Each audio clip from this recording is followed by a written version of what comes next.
Today's video is going to be a quick update on the projects I'm working on. Hello and welcome back to Sew Pomona. I'm Rebecca and I'm so glad you're here. On this channel, I love talking everything fashion and sewing with a focus on travel and capsule wardrobes. If you saw last week's videos, I'm getting started on my fall sewing plans. I do have one or two projects that I'm finishing up for late summer wear. So let me show you the projects I am currently working on.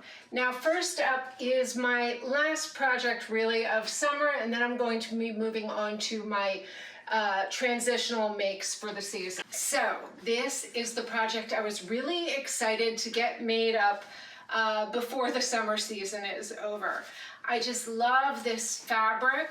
It is from Core Fabrics. It is a stretch woven, and it just has this beautiful weave in it.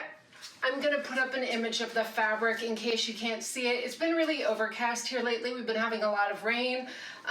Also, it is almost 6 o'clock. I just got off work, but I wanted to show you the projects I'm making. So this project is Simplicity S3108. I will put up the line art. I am making view A and view C. The top I'm making in a size 12, and the skirt I'm making in a 14. Now, I did compare this to my sloper, and this did seem like it'll fit. I usually do sew a 12 in Vogue and Simplicity patterns. Sorry if you can hear that thunder in the background. Usually they have a lot of ease, so I do tend to size down. If I were going by actual measurements, I would be sewing a 14 and then grading it out to an 18. Now, one thing, I did go up a little bit on the skirt just in case I need that ease in the hip. I doubt I will, but also this is a stretch woven, so if I did size down a little too far, I should be able to have enough wiggle room to work with that. Now, one thing I had to do when I was pre-prepping this is I had to get some fusible interfacing specifically for this stretch woven. I found a great one. This is Palmer Plesh Perfect Fuse Sheer. It's ideal for silky blouse weights and cotton shirtings as well as knits. I did like this one. It does not have to be pre-shrunk because it's a poly weft. This really was easy to apply. I cut out my pieces. I do think you could fuse the whole thing. This only has you fuse, let's see, the front panels. This only has you fuse the front panels and the facings. I will say if I was gonna make this again, I would probably alter the pattern and make a full lining. I just think it's nicer if you have that lining on the interior. But this is my first version. My first version of any make tends to be kind of a wearable muslin. I'll finish everything, I'll make it really nice, but I'm not gonna spend the time I would on a second or third make. So if I make this again, I will fully line it. But I've serged all the edges.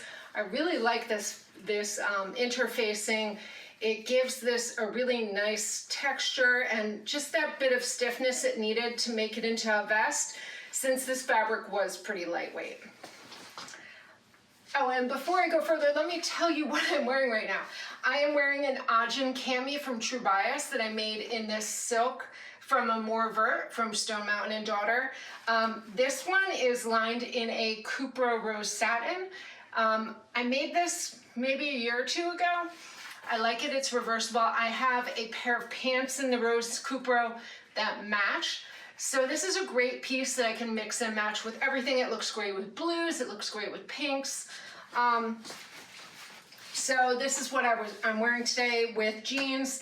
Obviously I did not wear this to work, but now that I'm home, I'm a little more casual. The jeans are a pair of hand-me-downs from my sister that she wasn't wearing anymore, so just something comfortable after work today, and a pair of brown leather sandals. So, back to the make. So you can see this has a center back seam, it has princess seams, a front facing, neckband facing, and armhole facings. My armhole facings are not fully secured, and my hem is just pinned into place right now. So let me try this on so that you can see how this is coming along.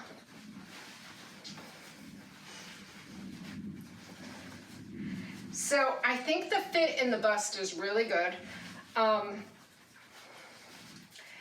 And I think this is going to be great. I feel like I'd probably, if I was making this in a non-stretch woven, I would grade this out at the hips to the 14, so 12 on top to the 14 at the hip.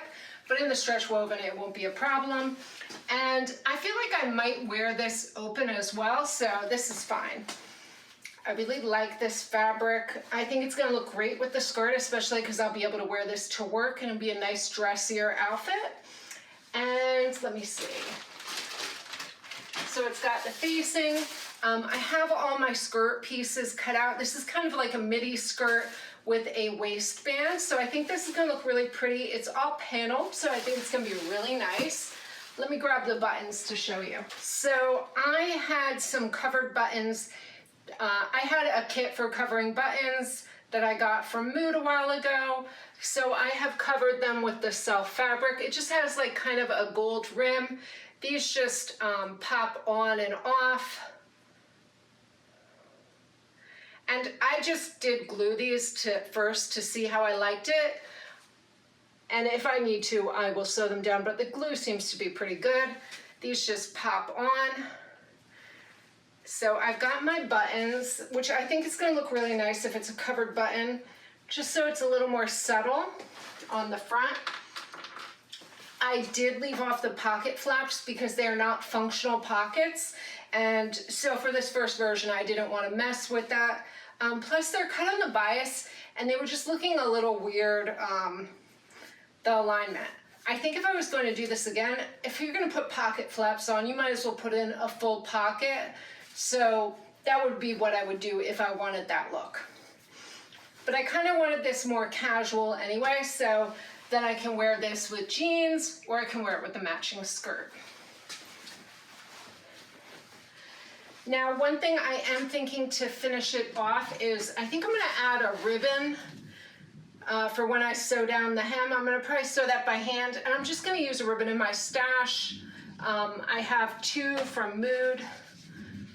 I think I'll probably do this bright fun one. You're not gonna really see it from the outside, and it'll be a kind of fun pop of color when I open it up, and then I can use that on the waistband as trim as well. So I really like the seam lines to this, so I'm excited to get this finished so that I can wear that one to work.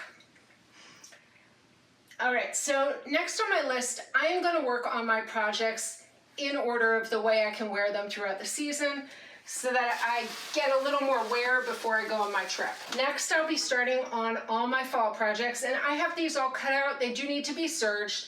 The fabric has all been pre-washed and dried, and I have some more fabrics that are prepped as well, so that after I finish this batch, I will cut another batch and then sew those. So the first project I'm going to work on is the Arkie shirt from Tessuti Patterns.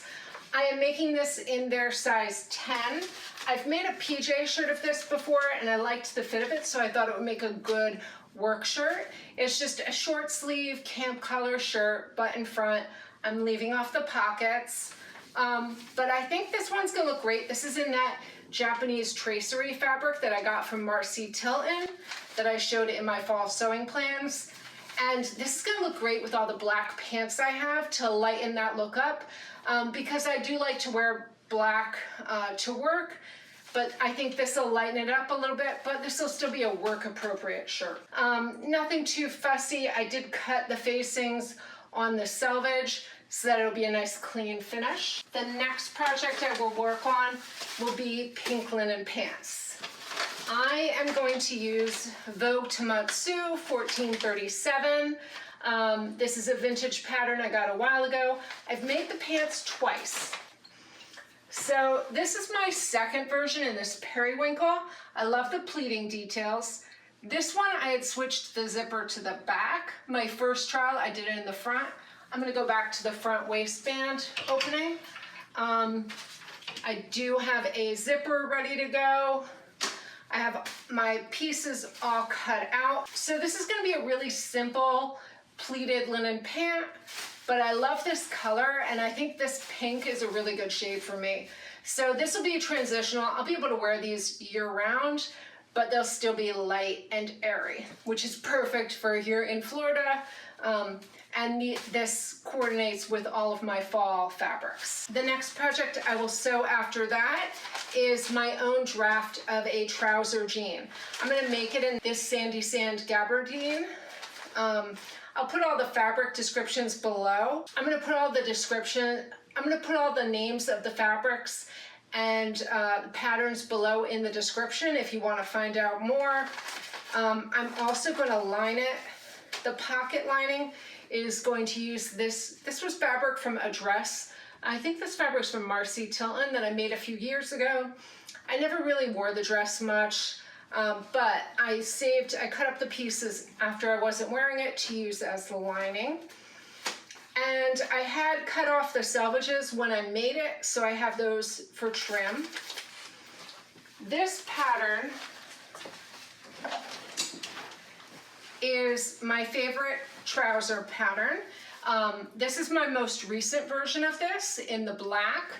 It's just a jean without a yoke. It's got darts in it.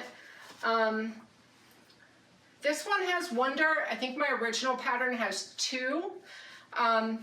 But this pattern I made this like 5 years ago, and I've been working on the fit ever since. It has a really nice deep hem, which I like. This pattern, I did cut it on the cross grain because I was limited with the yardage I had bought. So the hem will be fully finished because it's on the selvage. And I find with pants, cutting on cross or straight grain is usually fine as long as the grain is accurate. So that'll be moving into fall because that's a slightly heavier weight. And then my next project after that will be my Atelier jacket. I really want to wear this to Mexico City. I wanted to have kind of a denim feeling jacket, but in my own colors. And I love this plum color. So this was great. This is from Merchant & Mills, the pattern. I love the shape of it. It's just a nice boxy jacket, but I really liked the color on this one. And I'm going to use the vents on the hems, which I think is going to look really nice. I did go through my stash and I have some decent buttons that I think will work for this. And then this was great because this was a remnant that I got from Marcy Tilton of a mauve denim. The piece had some damaged spots in it, just some staining in a few spots that were marked, which I knew about when I bought it, but I was able to work around them perfectly fine and get everything cut out of the bit I had. It was not a very big remnant. So this jacket worked out perfectly. I had hardly any fabric left at all. Maybe just the selvage, really. So this is going to be a great jacket. I'll hold this up so you can see the pattern. But I'm really excited to make this and to have a nice layering piece to mix and match with all of my fall makes. All right, I am hoping on this video the audio is a little better. If not, I'm gonna invest in a mic. I've been having problems with my editing software, so I'm not sure if it's the camera or my editing software. I'm using a different phone today to see if that makes any difference. But hopefully that has improved the sound on this video. And if not, I really apologize. I know I had issues with the sound in the last few videos. So just please bear with me as I get my, please bear with me as I try and get this equipment to work. This is really my hobby, so I'm hoping to get a little better quality without investing too heavily in it. All right, that is it for today's video. Thank you so much for watching, and until next time, happy sewing.